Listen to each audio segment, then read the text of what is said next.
시청자 여러분 안녕하십니까? 뉴스 현장 시작합니다. 윤석열 대통령은 법원의 구속 취소로 어제 석방된 후 한남동 관저에 머무르고 있습니다. 관저 주변에는 지지자들이 몰려 석방 환영 집회를 열고 있습니다. 경복궁 앞에선 탄핵 촉구 집회가 조금 전 시작됐습니다. 취재 기자 연결합니다. 차순우 기자, 관저 앞 상황 어떻습니까? 네, 52일 만에 석방된 윤 대통령은 어제 저녁부터 한남동 관저에 머물고 있습니다. 관저 주변에선 대통령 지지자 수백 명이 대통령의 석방을 환영하는 집회를 진행 중입니다. 지지자들은 오전 11시부터 관저 앞에서 탄핵 반대 집회를 시작했습니다. 당초 집회는 광화문에서 열릴 예정이었지만 윤 대통령이 구속이 취소되며 한남동 관저로 복귀하면서 집회 장소를 관저 앞으로 바꾼 겁니다. 석방 직후 경찰은 대통령 관저 주변으로 인원들이 몰리는 상황에 대비했습니다.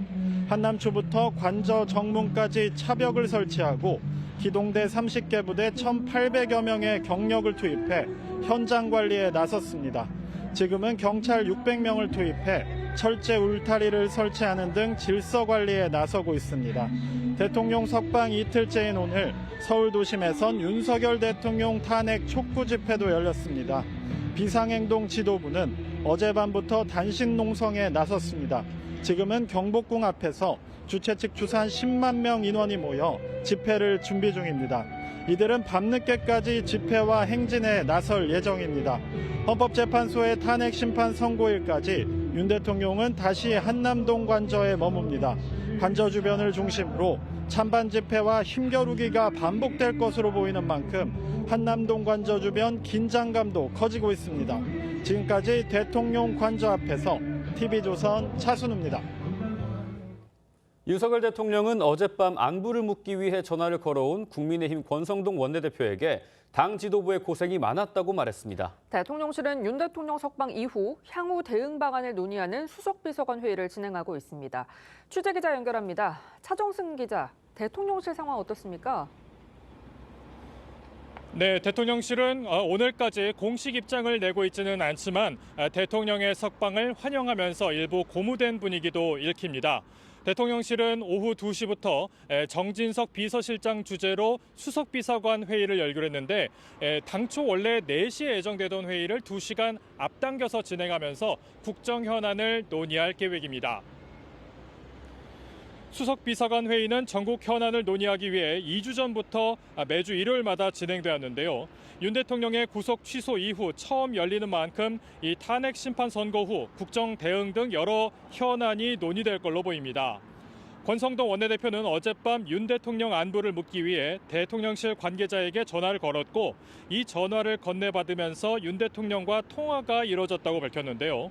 윤 대통령은 당 지도부가 고생이 많았다며 이 구속 취소 결정 이후 석방되기 전날 밤 이 잠을 설쳐 피곤하다면서도 건강은 괜찮다 이렇게 말한 걸로 전해졌습니다. 윤 대통령은 석방 조치로 외부 활동에는 제약이 없어졌습니다. 하지만 그 적극적인 대외 활동은 하지 않을 거라고 이 대통령실 관계자는 전했습니다. 변호인단과 함께 탄핵 심판에 대한 대응책 등을 논의할 걸로 보입니다. 직무 정지 상태인 만큼 대통령실 참모진으로부터 이 공식 보고를 받는 것도 불가해서 이 비공식 형태로 보고가 이뤄질 그럴 전망도 나오고 있습니다. 지금까지 대통령실에서 TV조선 차정승입니다. 윤석열 대통령 석방을 두고 여야는 엇갈린 반응을 내놨습니다. 국민의힘에선 헌법재판소를 향해 윤 대통령의 탄핵 심판도 각하해야 한다는 목소리가 이어졌습니다. 민주당은 대통령 구속 취소에 즉시 항고하지 않은 심우정 검찰총장을 고발하기로 하고 즉시 사퇴하지 않으면 탄핵도 검토하겠다고 압박했습니다. 국회 연결합니다. 황정민 기자, 여야 움직임 전해주시죠. 네, 국민의힘 권성동 원내대표는 기자회견을 갖고 윤석열 대통령 석방에 대한 입장을 추가로 밝힐 예정입니다. 권 원내대표는 어제 윤 대통령 석방 직후 늦었지만 지극히 당연한 일이라고 환영하면서도 법원의 구속 취소 결정에도 석방까지 24시간이 걸린 건 검찰 특수본의 불법 감금이라며 책임을 묻겠다고 예고했습니다.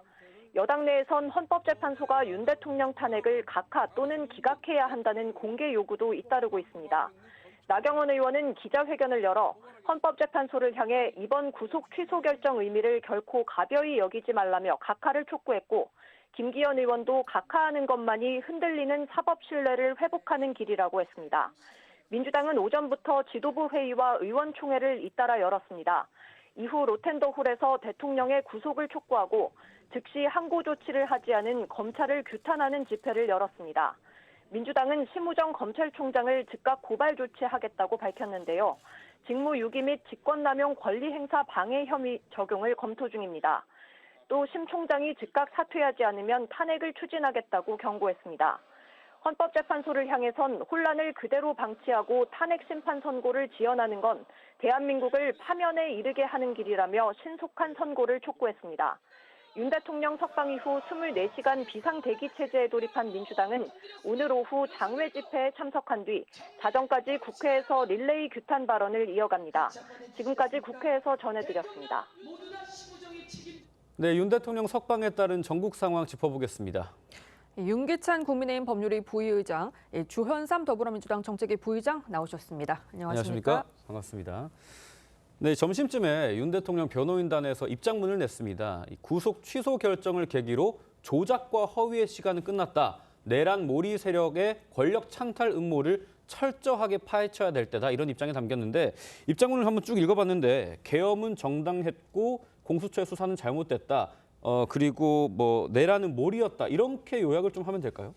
그러니까 곽종훈 전 사령관이 지인과 통화해서 얘기했던 것처럼 대통령을 내란죄로 엮으려고 했다는 것이 아닌가라는 의혹을 이제 변호인단이 제기한 거죠. 네. 이게 하나하나의 우연적 사실인 줄 알았는데 알고 보니까 전모를 알고 나서 보니까 이게 불법적이고 우연적인 사실이 의외로 많더라. 따라서 이게 어떤 특정 세력에 의해서 짜여진 게 아닌가라는 이제 의혹을 제기하는 거고요. 네. 왜냐하면 이게 이제 그 이례적인 일들로 점철돼 있어요. 공수처가 수사에 뛰어든 것도 그렇고 중앙지방법원에 영장을 청구하지 않고 체포영장을 서부지방법원에 대통령에 대한 체포영장을 청구한 것도 그렇고 근데 알고 보니까 중앙지방법원에 청구하지 않았다고 했는데 또 청구한 게 드러났고 그 청구했으면 그대로 알리면 될 것을 또 주진우 의원실에 거짓말한 것도 드러났고 본인은 과실이라고 하지만 네. 그다음에 서부지방법원에서 영장 발부 과정도 보면 실제 형소법 110조 111조를 적용 배제하자는 것도 왜 갑자기 들어갔나 했더니 이것이 중앙지방법원에서 발부된 영장에 그것 때문에 집행이 안 되니까 이쪽에 또 빼고 그 영장을 발부해줬고 네. 굉장히 이례적인 거거든요. 그다음에 구속영장 발부에 있어서도 대통령에 대해서 15자의 영장 발부 사유만 기재했고 그러니까 이 모든 것들이 이례적인 것들의 연장이었고요. 그다음에 이제 경찰에서 영장도 보통 검찰로 청구하는데 이번 사안의 경우에는 공수처로 영장을 청구해서 받아냈고 자 이런 것들 전반적으로 보건데 이전에는 그냥 실수 여건이 했는데 알고 보니까 이게 뭔가 특정 세력이 개입해서 뭔가를 만들어낸 것이 아닌가라는 의심을 갖는 거예요. 결정적으로 곽종훈 전 사령관과 관련돼서 수사기관보다 먼저 야당 의원들을 접촉해서 유튜브를 찍었어요. 근데 유튜브 내용을 보니까 거기에서 뭔가 진술을 바꾸려는 듯한 개입하는 듯한 내용이 그대로 장면에 나오잖아요. 그리고 홍장원 씨 메모 관련돼서도 이해할 수 없는 메모에 네 가지 버전이 있고 그 4가지 버전 관련돼서 박선원 의원께 또 유출이 되고 자 이런 것들을 볼 때 이게 과연 진실을 발견하고자 하는 수사였는지 아니면 사전에 누군가에서 오염된 것들이 수사기관에 그대로 전달된 것인지 네. 이런 문제들이 있기 때문에 이 부분은 전모를 알고 나니까 이게 대통령에 대한 내란몰이 아니었느냐라고 의혹을 제기한 것 같습니다. 네, 눈에 띄는 게 뭐 음모를 파헤쳐야 된다라고 했거든요. 앞으로 윤 대통령 변호인 측이 어떤 행보를 보일 거라고 전망을 하시나요? 아마 탄핵 심판과 병행해서 고소고발로 나가겠죠. 네. 그다음에 국민의힘 관련해서는 뭐 국정조사나 국정감사 등 국회의 권한을 이용해서 사실이 만약 그렇다면 대의기관의 최고점인 대통령을 저희가 수사기관들이 어떻게 보면 내란 쪽으로 엮어간다. 이런 뭔가 의도가 작용했다 그러면 이것은 이제 큰일이기 때문에 아마 고소고발 또는 국정조사 감사 등을 통해서 이걸 밝히려고 노력을 하겠죠. 예. 민주당 입장에서는 구속 취소 청구가 인용이 된 건데 입장문만 살펴보면 뭐 아예 결백하다는 인상을 주는 것 아니냐 이렇게 비판을 하실 수도 있을 것 같아요. 윤석열 대통령 측에서는 이번 구속 취소 인용 결정에 대해서 아마 호재라고 생각을 하시겠죠. 그렇기 때문에 과거에 말했던 각종 음모론을 다시 한번 들고 나온 게 아닌가라는 생각이 들고 그리고 각종 그 증인들에 대한 오염을 다시 한번 주장하는 게 아닌가 싶긴 한데 매번 모든 걸 다 반박을 한다 보면 사실 끝이 없습니다. 방금 말씀하신 곽종근 전 사령관의 진술에 관련해서도 그 시기가 맞지 않는 부분도 분명히 있고요. 진술이 오염됐다고 주장을 하지만 여러 가지 이미 검찰 조사를 이미 진술서를 제출한 시점과 국회에 출석한 시점이 다릅니다. 상이한 네. 부분도 분명히 있고요. 그리고 관련해서 곽종문 전 사령관의 그런 진술 내용을 다른 군인들도 동일하게 진술한 부분도 분명히 있거든요. 그렇기 때문에 곽종문 전 사령관의 진술 하나가 오염이 돼서 설령 그런 뭔가 중간 무슨 문제가 있다고 하더라도 다른 진술로 보강이 되기 때문에 그 진술의 증명력이 떨어지는 것은 아닙니다. 네. 그렇기 때문에 각종 그런 그 주장 자체가 기존의 주장을 답습하는 게 아닌가 생각이 들고요. 그리고 중요한 부분은 지금 법원에서 나온 구속 취소 결정 자체가 인용 결정 자체는 절차상의 문제를 지적한 것뿐입니다. 예. 실체적인 내용에 대해서 전혀 판단한 부분이 전혀 아니고요. 그것도 시간과 날짜 계산이라는 지금까지 검찰 실무에 대해서 다른 의견을 밝혔기 때문에 그 부분만 두고 다툼의 여지가 있을 뿐이지 기존의 그런 실체적 내용상의 문제는 아니라는 점을 좀 말씀을 드리고 싶습니다. 네. 네, 지금 여야 정치권도 윤 대통령 석방에 따라서 상당히 바쁘게 움직이고 있습니다. 국민의힘에서는 대통령 불법 구금 관계자가 수사를 받아야 한다, 이런 주장까지 나왔습니다. 들어보시죠. 법을 무시하고 대통령을 52일 동안 불법 구금한 관계자 여러분들은 반드시 고발되어 수사받아야 합니다. 28시간을 지연시킨 후 석방 지휘를 한 것은 중대한 법치 도전이자 헌법 위반입니다. 오동훈 공수처장 역시 대통령 불법 수사와 불법 체포, 불법 구속에 대한 고발과 탄핵으로 철저히 책임을 물어야 합니다. 네, 들으신 것처럼 국민의힘은 불법 구금에 책임을 물어야 한다. 또 헌재에는 평의 재검토까지 요구를 하고 있습니다. 또 윤 대통령 탄핵에 각하돼야 된다. 이런 주장도 줄을 잇고 있어요.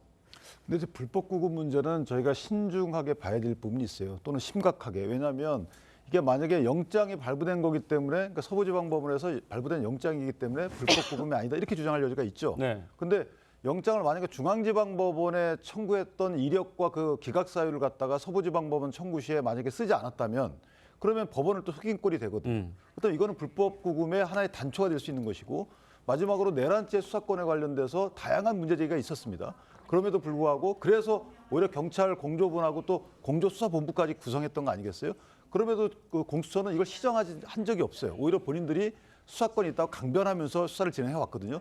그걸로 인해서 나타난 것이 불법 구금이기 때문에 만약 여기에 대해서 저희가 이 부분을 그냥 넘어간다면 앞으로 일반 국민에 대한 수사 관행 또는 수사 시도, 이걸 어떻게 막을 겁니까? 따라서 이번에는 네네. 철저하게 고발 등을 통해서 이걸 파헤쳐야죠. 파헤쳐서 이게 만약에 불법 구금이 인정되고 거기에 대해서 책임을 추궁해야지만 재발되지 않을 거 아니겠습니까? 네. 그런 차원에서라도 대통령 한 명에 대한 이 수사 지난 이력에 대한 책임 추궁뿐만 아니고 앞으로 재발 방지 대책 차원에서라도 해야 된다, 이렇게 생각합니다. 그러면 오늘 국민의힘 움직임 중에 하나가 오동훈 공수처장에 대한 고발 절차에 착수한다, 검토할 것이다, 이런 얘기가 있었는데 그것도 같은 맥락으로 뭐 불법 수사, 불법 구금에 대한 차원이라고 봐야 될까요?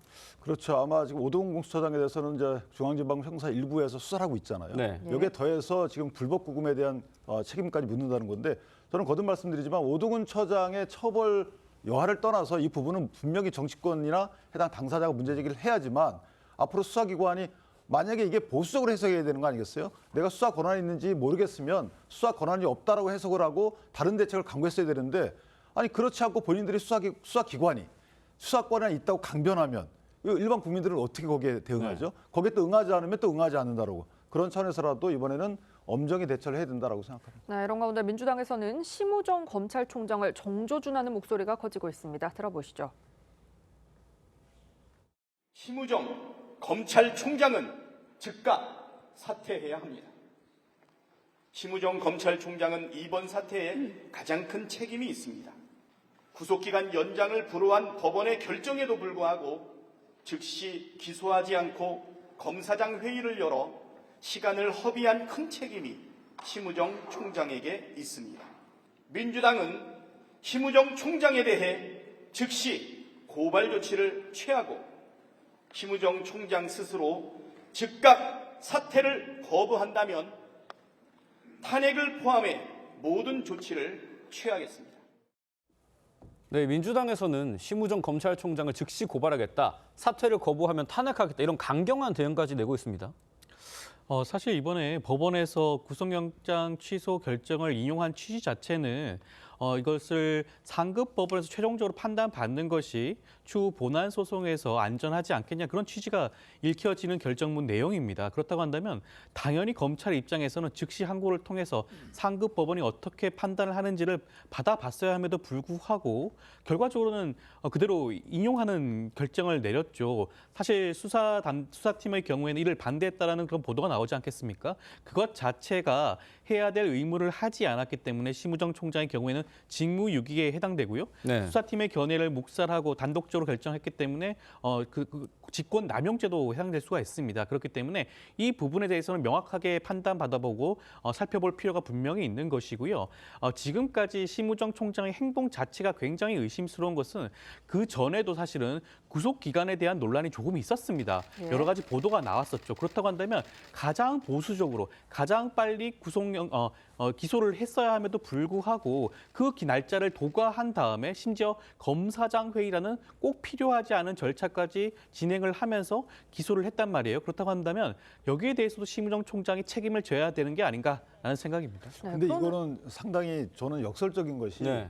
그 당시에 그 구속기간 합법적인 구속기한이다라고 수사팀이 산정한 기간을 토대로 해서 심우정 총장 그 기한에 맞춰서 회의를 진행하고 그 기한에 맞춰서 구속 기소라는 결단을 내렸어요. 그 당시 국민의힘이 굉장히 비판을 했죠. 근데 그거에 대해서는 심우정 총장 보고 책임지라고 하고 지금 오히려 법원의 결정이 있기 때문에 이전에 수사팀 그 계산이 틀렸구나 이렇게 인정해가지고 국민의 기본권을 지키기 위해서 이번에는 즉시항고를 하지 않은 건데 오히려 이걸 문제 삼는다.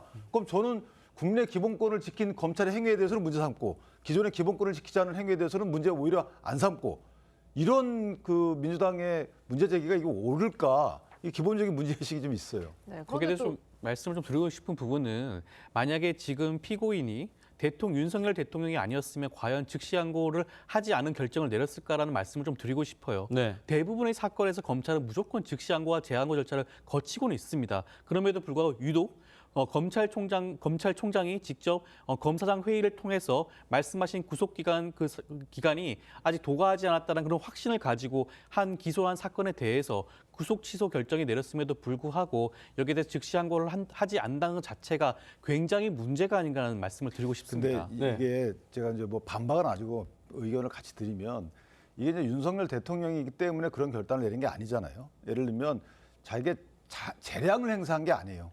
이게 헌재 결정이 그런 거잖아요. 구속집행정지나 보석 인용 결정에 대해서는 즉시항고하게 되면 영장주의 위반이기 때문에 이거 문제가 있다라고 한 헌재 결정을 존중하자라는 의미에서 한 거죠. 그러니까 구속기간을 더 가는 것은 이게 문제가 있다라는 헌재 결정 때문에 심우정 총장이 저런 결정을 내린 것이지 저 상대방이 대통령이기 때문에 저런 결정을 내린 게 아니거든요. 따라서 여기에 대해 문제 제기를 하는 민주당 입장에서 보면 되게 앞뒤가 안 맞는 거예요. 네. 국민의 인권을 보장하는 측면에서 보면 아쉽지만 잘 됐다라고 평가하는 게 맞는 거라니까. 네, 지금 뭐 민주당에서는 심우정 총장 탄핵 얘기까지 나오고 있는데 이른바 탄핵 폭주가 윤 대통령이 계엄을 선포한 배경 중 하나기도 하잖아요. 심우정 총장 탄핵에 나서면 야당의 역풍이 불 가능성도 있지 않을까요? 역풍도 역풍일 뿐만 아니고 심우정 총장이 탄핵으로 만약에 직무집행정지가 되면 이진동 차장이 그 직무를 대행하게 되거든요. 네. 저는 그런 이 대행 체제의 성격상 민주당에서는 탄핵하지 않습니다. 그리고 탄핵을 한다는 것도 앞뒤가 안 맞는 것이 어떤 헌법 법률 위반이 없잖아요. 즉시항고를 안 했다고 쳐요. 이게 부적절하다고 치죠. 그럼 즉시항고 해야 한다라고 돼 있지 않아요, 법문에. 즉시항고 할 수 있다. 이 재량권 행사에 있어서 본인이 어떤 여러 가지 헌재 판례를 참조해가지고 결정을 내렸다면 이것이 헌법과 법률 위반인가요? 오히려 법원의 결정에 대해서 거기에 다투고자 하면서 어떤 구속기간을 연장하고자 하는 것이 헌법 법률 위반인가? 어느 것이 위반인지를 보면 알 수 있는 거죠. 일단 그래서 저는 저 부분을 만약에 탄핵을 한다? 저는 그게 오히려 더 탄핵감이라고 봅니다. 민주당에서는 일요일을 제외하고 매일 저녁 7시에 광화문 탄핵 촉구 집회, 파면 촉구 집회에 참석을 하기로 했고요. 국회에서 철야 농성도 이어간다고 하는데 이렇게는 안 된다, 이런 위기의식이 반영됐다고 볼 수 있을까요? 사실 전혀 예상하지 못한 구속 취소 결정이 인용 결정이 나오면서 아마 이 부분에 대해서 더욱더 심각하게 생각하고 있는 게 아닌가 생각이 듭니다. 예. 사실 많은 민주당 국회의원들과 그다음에 그 국민들의 입장에서는 이번 구속 취소가 받아들여질 것이라고 생각하시는 분들이 많지는 않았거든요. 지금은 이제 헌재가 파면 결정 여부를 결정할 시점이 다가오고 있고 형사재판의 경우에도 순리적으로 진행을 되고 있다라는 생각을 하고 있었는데 갑자기 사실상 지금까지 검찰 실무례와 전혀 다른 내용의 결정이 나오는 바람에 어떻게 보면 민주당과 탄핵을 찬성하는 입장에서는 더욱더 경각심을 느낄 수밖에 없는 상황이기도 하고요. 네. 그렇기 때문에 앞으로는 오히려 더욱더 결집을 하는 모습을 보여줄 가능성도 있습니다. 네. 민주당 차원에서 더욱더 적극적으로 나설 가능성도 더욱더 높아지지 않을까 생각이 듭니다. 예.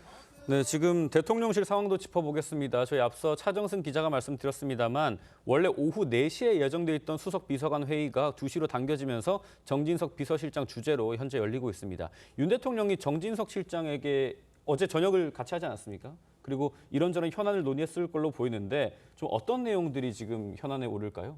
아마 이제 정 실장을 통해서 보고를 받았겠죠. 사후 보고는 가능한 거기 때문에. 그리고 대통령실이 중심이 돼서 국정운영을 뒷받침해달라 이런 취지의 종합적인 요청이 있었기 때문에 관련돼서 이제 정진석 실장이 주재하면서 그런 내용을 전달할 것 같고 최근에 있었던 뭐 의대생 정원 문제 등도 있고요. 네. 그다음에 사실 제일 큰 것이 이제 관세 문제 등 트럼프 관련돼서 이런 문제들이죠. 그래서 이것은 국정을 뭐 지시한다라기보다는 기존에 갖고 있던 여러 가지 노하우, 또 인적 네트워크 이런 걸 통해서 미국과의 통상 문제나 관세 문제 이런 부분들에 관해서 좀 집중적으로 대책을 수립해달라. 뭐 이 정도 지시가 있었을 것 같아요. 그럼 거기에 관련돼서 조금 더 중점적으로 대응할 것 같고 거기에 더불어서 이제 한덕수 총리가 오게 되면 어떤 식으로 국정을 보좌할지 왜냐하면 한덕수 총리가 이제 통상 전문가이기 때문에 그런 취지의 대외적인 문제에 관련된 여러 가지 의견들을 대통령이 많이 내지 않았을까. 네. 물론 이것이 이제 지시 이런 차원은 아니고 본인이 갖고 있던 국정 경험과 갖고 있던 노하우를 전달하는 차원.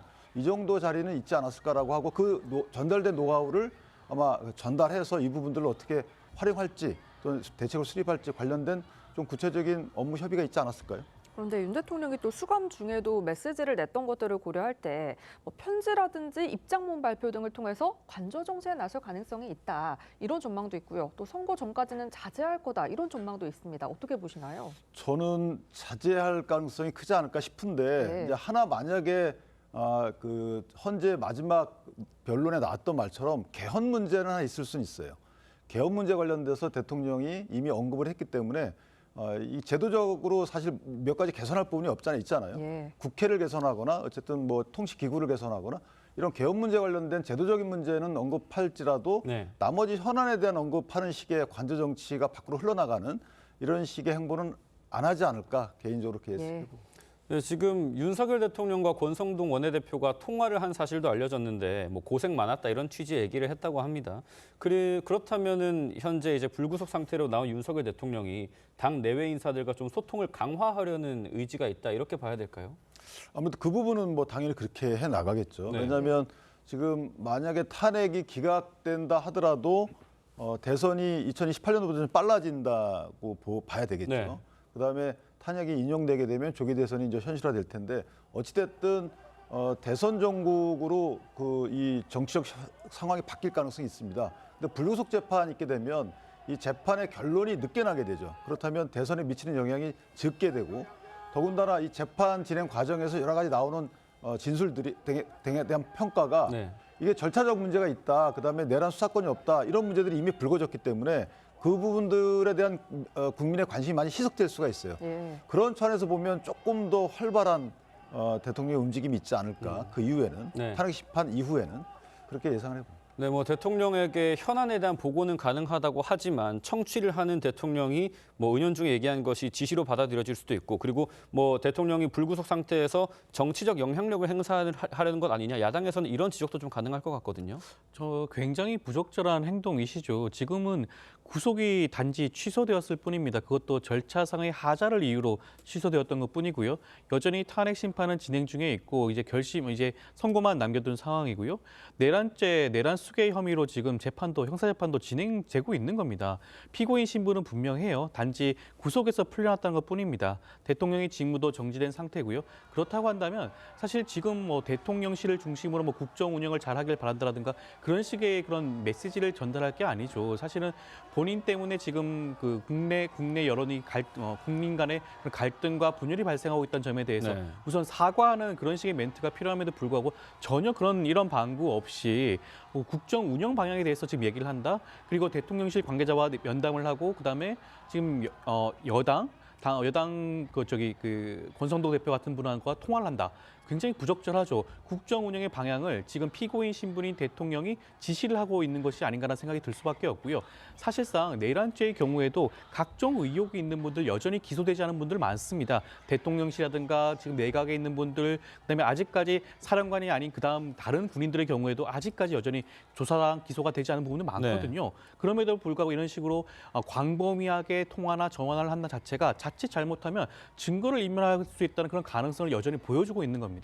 그렇기 때문에 이러한 부분들은 굉장히 자제할 필요가 있지 않나 생각이 듭니다. 예. 근데 이제 국정에 대해서 지시하거나 하는 건 아닌 것 같고요. 대통령은 이제 당원이에요. 그래서 당원권 정지가 된 바 없기 때문에 당원으로서 당의 원내대표 내지 당 비상대책위원장과 통화하는 것은 저는 뭐 문제가 없다고 보고 네.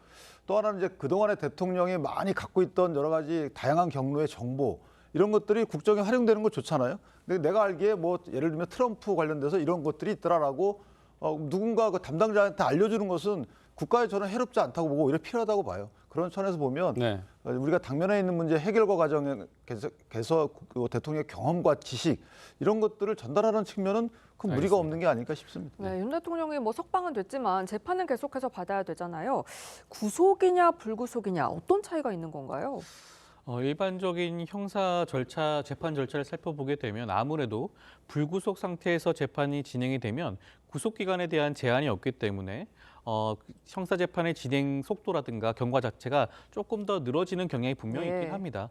하지만 지금 형사 재판부의 경우에는 저는 그런 결정을 하지는 않을 것으로 보여져요. 워낙 중차대한 사안이고 현지 대통령이 내란죄로 기소된 사안이기 때문에 그런 식의 속도 조절이 있을 가능성은 저는 낮다고 보여지고요. 그리고 추가적으로 대통령에 대한 파면이 인용이 된 경우에 더 이상 대통령이 직위에 머물지 않기 때문에 그 후에는 추가적인 기소도 가능한 상황입니다. 다른 혐의로 기소가 가능한 상황이기 때문에 그렇다고 한다면 더욱더 지금 형사재판에 대해서 속도를 내야 될 필요성이 있지 않나 하는 생각도 듭니다. 지금 윤 대통령에 대한 구속 취소 청구를 인용한 재판부가 내란죄 형사재판 1심도 맡고 있거든요. 재판부가 내린 이번 결정이 형사재판에도 좀 영향을 미칠 가능성은 어떻게 보십니까? 그렇죠. 본인 그 해당 재판부가 내린 여러 가지 그 본인 이제 구속을 취소하면서 그 사유를 듣는 것들 있잖아요. 네. 그것이 재판의 결과에 영향을 미칠 만한 사안들이죠. 예를 들면 구속기간 산정은 큰 의미는 없어요. 네. 이후 재판 진행 과정에서는 큰 쟁점은 아니고 뭐 그 제가 볼 때 구속요건 해당성과 전혀 상관이 없기 때문에 다만 이제 수사권 문제는 있죠. 특히나 이제 공수처의 수사권 문제는 공수처가 생산한 수사 기록들이 많지는 않다고 합니다. 그러나 검찰이 생산한 수사 기록은 되게 많아요. 네. 공수처와 검찰은 비슷한 문제를 갖고 있어요. 내란죄 수사권이 있는지 없는지 여부. 경찰이 생산한 수사 기록은 그렇게 조지호 청장, 김봉식 서울청장, 문상우 전 사령관 요 정도거든요. 국미원들. 그러니까 경찰이 생산한 부분들이 검찰로 송치된 부분은 아무 문제가 없어 보입니다. 네. 다만 검찰이 직접 수사해서 생산한 수사 기록들 이 부분이 만약에 수사권에 문제가 된다면 전부 증거로 쓸 수가 없죠.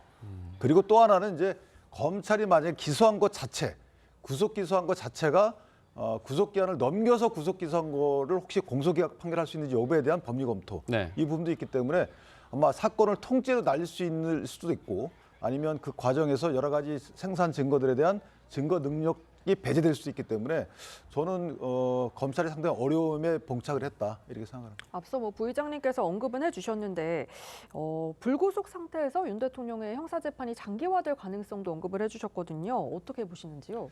장기화될 가능성이 큰데 이제 공범으로 기소된 사람들이 구속이 돼 있거든요. 예. 그래서 공범으로 기소된 사람들이 만약에 먼저 분리 판결 선고가 되면 분리 결심이 되면 모르겠는데 그분들도 그 6개월 지나면 또 풀려나야 되는 사정이 있어요. 네. 이전에 이재명 대표의 대장동 재판 관련돼서도 관련자들은 또 풀려나 있단 말이죠.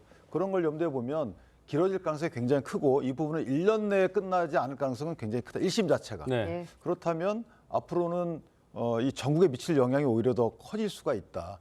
이게 긍정적이든 부정적이든 네. 그럴 수 있는 요인으로 작용할 가능성이 큽니다. 뭐 민주당에서는 이제 구속에서 불구속으로 신변이 바뀌었을 뿐 이게 형사재판에 영향을 줘서는 안 된다 이런 입장이신 건가요? 그렇죠. 형사 재판의 경우에는 피고인이 불구속이든 구속 상태든 그것이 중요한 건 아닙니다. 범죄 혐의가 어느 정도로 소명이 되었는지 입증이 되었는지에 따라서 재판부가 법리에 따라서 판단하면 되는 것이거든요. 네. 지금 설령 윤석열 대통령이 피고인 신분에서 구속되지 않았기 구속에서 풀려나긴 했지만 여전히 많은 증거가 윤석열 대통령이 내란 수괴 혐의를 입증하는 데서 모아지고 있습니다. 그 네. 부분에 대해서는 아마 철저하게 판단하고 법리 검토를 통해서 결정을 내릴 수 있을 것으로 보여지고요. 앞서 말씀하신 각종 증거의 그런 증명력에 대한 문제도 저는 그렇기 때문에 이번에 심우정 검찰총장이 즉시 항고를 통해서 즉시 항고와 재항고 절차는 굉장히 간이한 절차이기 때문에 그 결과가 빨리 나올 수가 있습니다. 네. 그 결과를 통해서 수사권에 관련된 그런 각종 문제를 해결할 수 있었음에도 불구하고 그러지 않았다는 점을 다시 한번 지적할 수밖에 없지 않을까 싶습니다. 예. 뭐 형사재판도 형사재판입니다만 가장 주목하는 건 탄핵 심판에 어느 정도 영향을 미칠 거냐 이걸 겁니다. 국민의힘에서는 윤 대통령 수사의 절차적인 하자가 확인됐다. 헌재도 탄핵 심판에서 윤 대통령의 방어권이 충분히 보장됐는지 살펴봐야 한다. 이렇게 주장을 하고 있어요. 이 배경 취지가 뭡니까? 그러니까 헌법재판도 사실은 이제 법리 판단에 앞서서 전제가 사실관계 확정이에요. 그 사실관계 확정은 헌재가 스스로 증거조사해가지고 밝히는 게 별로 없고 수사 기록을 갖다 본 것들이 있거든요. 네. 검찰 수사 기록을 갖다 본 게 있는데 그 검찰 수사 기록에 문제가 있을 수 있다는 거죠.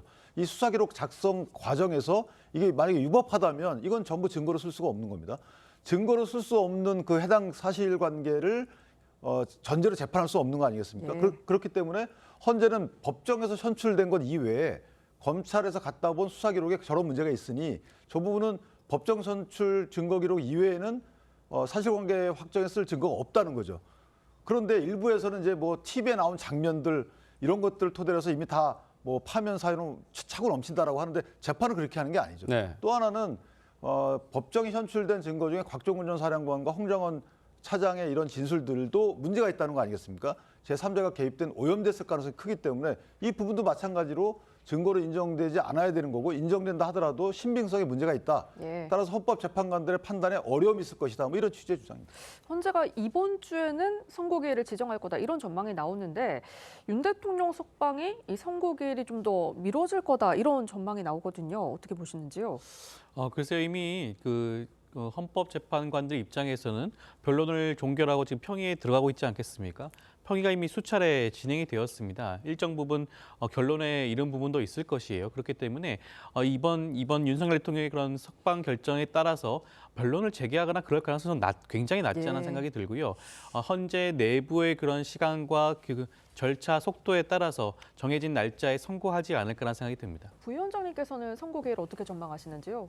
저는 다음 주, 그러니까 돌아오는 주, 예. 2주에는 쉽지 않을 것 같고요. 이제는 아마 한덕수 총리에 대한 선고가 되지 않을까라는 생각을 합니다. 또 그렇게 돼야 될 것 같고요. 예. 그 다음 주 정도에 대통령에 대한 선고가 이루어질 가능성이 크지 않을까. 물론 이제 이건 전제가 헌법재판관들이 각자 나는 의사가 결정이 됐다.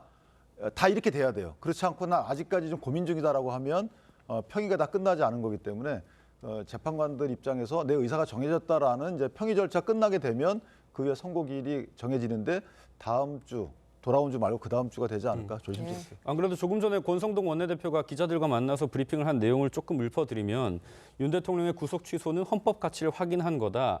그리고 공수처는 윤 대통령을 수사할 자격도 능력도 없다라고 하면서 이 한덕수 권한대행과 대통령 탄핵 선고 결과가 동시에 내려져선 안 된다. 이거는 국정을 파탄으로 이끄는 길이다라고 말을 했거든요.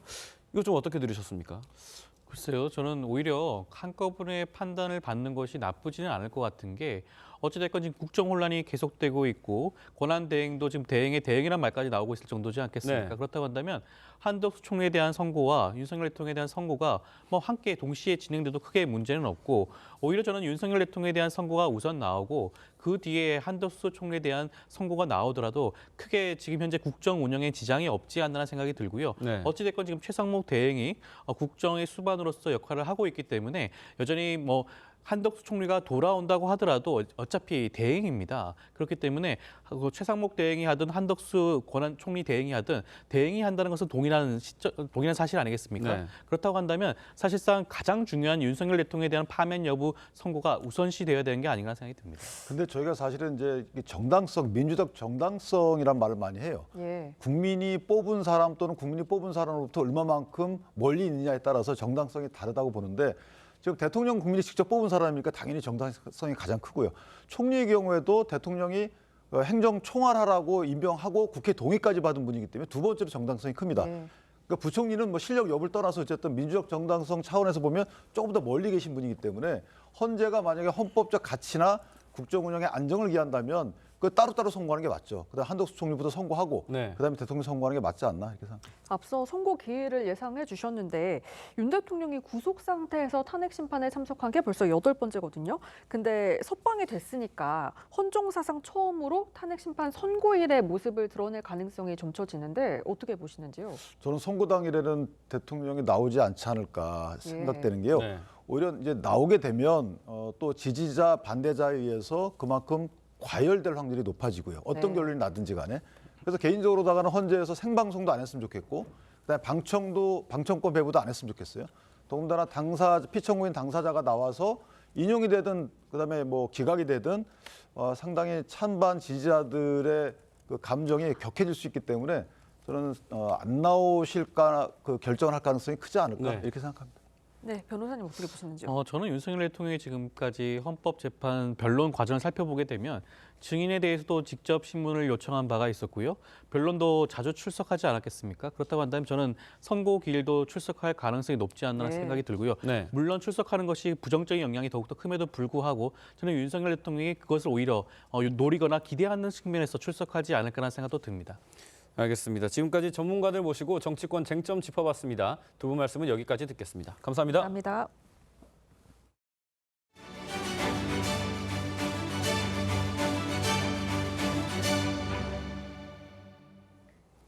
곽종근 전 특전사령관이 유튜브 출연 전날 내란죄로 엮일 수도 있다며 심리적 압박감을 지인에게 털어놨던 육성을 TV조선이 단독 보도해드린 바 있습니다. 곽 전 사령관이 유튜브 출연 당일에도 잡혀갈 수 있다. 이게 마지막 기회라며 불안감을 호소했던 것으로 파악됐습니다. 곽 전 사령관 말대로 고교 동창이 양심 고백을 조언했던 거라면 왜 이렇게까지 심리적으로 불안정했던 건지 의문인데요. 유튜브 출연 직전 곽 전 사령관과 대책회의를 가졌던 이 참모들의 증언을 윤동빈 기자가 전해드립니다. 곽종근 전 특전사령관은 민주당 김병주 의원 유튜브에 출연하기 직전인 지난해 12월 6일 오전 참모들에게 불안감을 호소한 것으로 전해졌습니다. 당일 오전 회의에 참석했던 참모 A씨는 TV조선과의 통화에서 곽 전 사령관이 오늘이 마지막 기회일 수도 있다. 곧 잡혀갈 수도 있다고 말했다고 했습니다. 또 다른 참모 B씨는 야당 의원과 만나는 건 문제가 될 수 있으니 양심 선언을 굳이 할 거면 국회에 나가거나 국방부 기자단과 만나시라고 했는데도 유튜브 출연 의지를 꺾지 않았다고 했습니다. 누가 먼저 연락을 했습니까? 유튜브 하자고 누가 먼저 얘기하는 것보다 당일날 민주당에서 항의 방문을 내려온다 그래서 참모 A씨는 김용현 전 장관과 윤석열 대통령 전화도 받지 않은 채 어떻게 해야 되냐고 불안해했던 게 의아했다며 누군가로부터 심리적 압박을 받은 것 같았다고 말했습니다. 특전사령부를 찾아온 김병주 의원이 불가피하게 보안 규정을 어겨가며 라이브 방송을 한 이유가 신변 위협 때문이라고 한 걸 두고도 이렇게 라이브로 하는 이유는 혹시 특전사에서 또 신변에 저희들의 억류한다든가 안전에 위해가 될 수가 있기 때문에 참모들은 이미 항의 방문 형식으로 오겠다고 사전 조율을 마쳤는데 왜 신변 위협을 느낀다고 했는지 모르겠다고 했습니다. TV조선 윤동빈입니다.